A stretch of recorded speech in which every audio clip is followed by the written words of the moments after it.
Shalom, shalom, shalom. Selamat pagi masyarakat iman yang dikasihi oleh Tuhan. Hari ini kita mau bersama-sama berkumpul. Dalam anugerah Tuhan, kita adalah orang-orang yang pasti gak pernah lepas dari kesalahan ya. Kita adalah orang-orang yang mudah jatuh dalam dosa. Tapi dosa tidak mendefinisikan kita. Bukan jadi alasan kita untuk tidak bangkit dan jadi orang baik yang melawan segala kedagingan, melawan segala hawa nafsu, dan melawan segala kelemahan-kelemahan kita. Mari kita bangkit dan biarlah Kristus yang menopang kita. Kita pujikan PKJ 199. PKJ 199, dulu ku tertindih dosa. PKJ 199.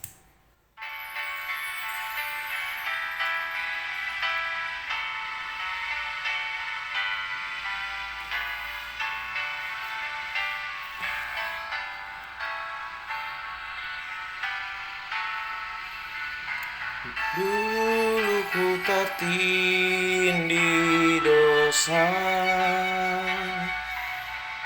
oleh malu terbeban.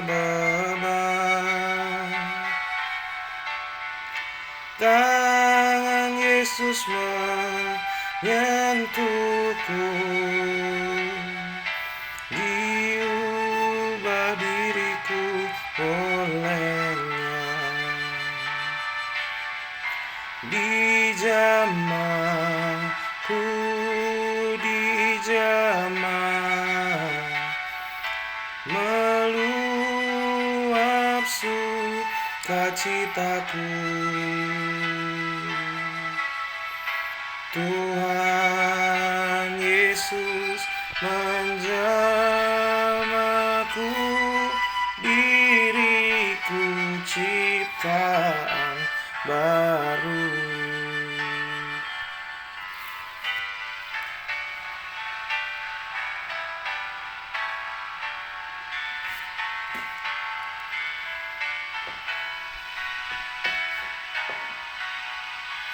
Saat ku terima Yesus, jadi baru diriku. Tak ku berhenti memuji Dia selamanya. Dijamahku, dijamah, meluap sukacitaku.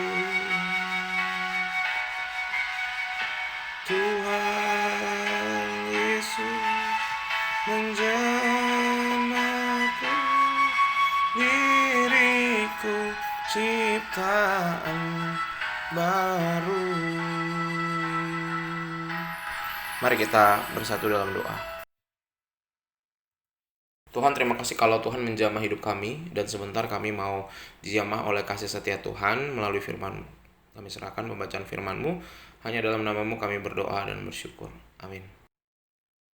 Bapak Ibu Saudara, bersama-sama kita buka 1 Samuel 16, 1 Samuel 16, 1 Samuel 16 ayat 1 sampai 13. 1 Samuel 16 ayat 1 sampai 13. Dengarkanlah sabda Tuhan. Berfirmanlah Tuhan kepada Samuel, berapa lama lagi engkau berduka cita karena Saul? Bukankah ia telah kutolak sebagai raja atas Israel? Isilah tabung tandukmu dan dengan minyak dan pergilah. Aku mengutus engkau kepada Isai, orang Betlehem itu, sebab di antara anak-anaknya telah kupilih seorang raja bagiku. Tetapi Samuel berkata, bagaimana mungkin aku pergi? Jika Saul mendengarnya, ia akan membunuh aku. Firman Tuhan, bawalah seekor lembu muda dan katakan, aku datang untuk mempersembahkan korban kepada Tuhan. Kemudian undanglah Isai ke upacara pengorbanan itu, lalu aku akan memberitahukan kepadamu apa yang harus kau perbuat. Urapilah bagiku orang yang akan kusebut kepadamu. Samuel berbuat seperti yang difirmankan Tuhan, dan tibalah ia di kota Betlehem. Para tua-tua di kota itu datang mendapatkannya dengan gemetar dan berkata, adakah kedatanganmu ini membawa selamat? Jawabnya, ya benar. Aku datang untuk mempersembahkan korban kepada Tuhan. Kuduskanlah dirimu dan datanglah dengan daku ke upacara pengorbanan ini. Kemudian ia menguduskan Isai dan anak-anaknya yang laki-laki dan mengundang mereka ke upacara pengorbanan itu. Ketika mereka itu masuk dan Samuel melihat Eliab, lalu pikirnya, sungguh di hadapan Tuhan sekarang berdiri yang diurapinya. Tetapi berfirmanlah Tuhan kepada Samuel, janganlah pandang parasnya atau perawakannya yang tinggi, Sebab aku telah menolaknya, bukan yang dilihat manusia yang dilihat Allah. Manusia melihat apa yang di depan mata, tetapi Tuhan melihat hati. Lalu Isai memanggil Abinadab dan menyuruhnya lewat di depan Samuel, tetapi Samuel berkata, orang ini pun tidak dipilih Tuhan. Kemudian Isai menyuruh Syema lewat, tetapi Samuel berkata, orang ini pun tidak dipilih Tuhan. Demikianlah Isai menyuruh ketujuh anaknya lewat di depan Samuel, tetapi Samuel berkata kepada Isai, semuanya ini tidak dipilih Tuhan. Lalu Samuel berkata kepada Isai, inikah anakmu semuanya? Jawabnya, masih tinggal yang bungsu, tetapi sedang mengembalakan kambing domba. Kata Samuel kepada Isai, suruhlah memanggil dia, sebab kita tidak akan duduk makan sebelum ia datang kemari. Kemudian disuruhnya lah menjemput dia, ia kemerah-merahan, matanya indah dan parasnya elok. Lalu Tuhan berfirman, bangkitlah, urapilah dia, sebab inilah dia. Samuel mengambil tabung tanduk yang berisi minyak itu dan mengurapi Daud di tengah-tengah saudara-saudaranya. Sejak hari itu dan seterusnya berkuasalah roh Tuhan atas Daud. Lalu berangkatlah Samuel menuju Roma. Kita tuh cenderung menilai seseorang dari penampilan luar saja. Dan kemudahan kita melihat orang itu dari luar, itulah yang membuat alat-alat makeup itu laris. Itulah yang membuat baju-baju mahal. Karena penampilan luar yang memang memikat, apa yang dilihat oleh mata akan mempengaruhi pandangan kita tentang orang itu. Bisa saja orang yang kekanak-kanakan, kelakuannya berantakan, tapi dandannya bagus, kita akan melihat, wah dia anggun. Tapi kebaliknya ada orang yang baik, tapi penampilannya tidak modis, urak-urakan, tapi sifat dan karakternya baik. Dan kita sering tertipu. Dan itu juga yang terjadi di dalam bacaan kita hari ini ketika Daud akan dipilih diurapi menjadi raja. Samuel sedang sedih karena keadaan Saul yang ditolak oleh Allah atas Raja Israel. Karena Saul ini udah terlalu banyak bikin salah. Ia pun Samuel pun jadi juga takut, bukan cuma karena takut sama Tuhan marah atas Saul sifatnya nggak ada perubahan, tapi juga dia takut Saul karena sifatnya yang galak dan dominan. Takutnya Saul juga akan mengejar-ngejar Samuel dan ingin membunuhnya karena merasa Samuel terlalu mengekang, terlalu banyak ngatur, dan terlalu banyak bawa pesan dari Tuhan. Sehingga Samuel ini bimbang, takut, dia di posisi di tengah-tengah soalnya. Nah, sehingga akhirnya Allah memberikan petunjuk kepada Samuel, ini yang kamu harus lakukan. Kamu patuh kepada Tuhan dan datanglah kepada keluarga Isai untuk melakukan upacara pengorbanan. Dan dia bilang di situ nanti dia akan pilih dari salah satu orang yang ada di sana. Awalnya Samuel pikir mungkin si Eliab, ternyata bukan. Abinadab bukan, Syama bukan. Pokoknya semua 7 anaknya lewat semua. Tapi bukan pilihan Tuhan. Ternyata yang terbaik adalah si bungsu, yaitu Daud, bekerja sebagai gembala yang ternyata Tuhan pilih dan Roh Allah berkuasa atasnya. Samuel terkecoh dengan penampilan luarnya. Dia masih muda, masih kecil, cuman gembala kambing domba, kelihatannya lemah paling dibanding kakaknya yang tegap dan gagah perkasa. Dia nggak ada apa-apanya. Tapi sungguhnya rupanya Tuhan itu tidak melihat apa yang dilihat mata.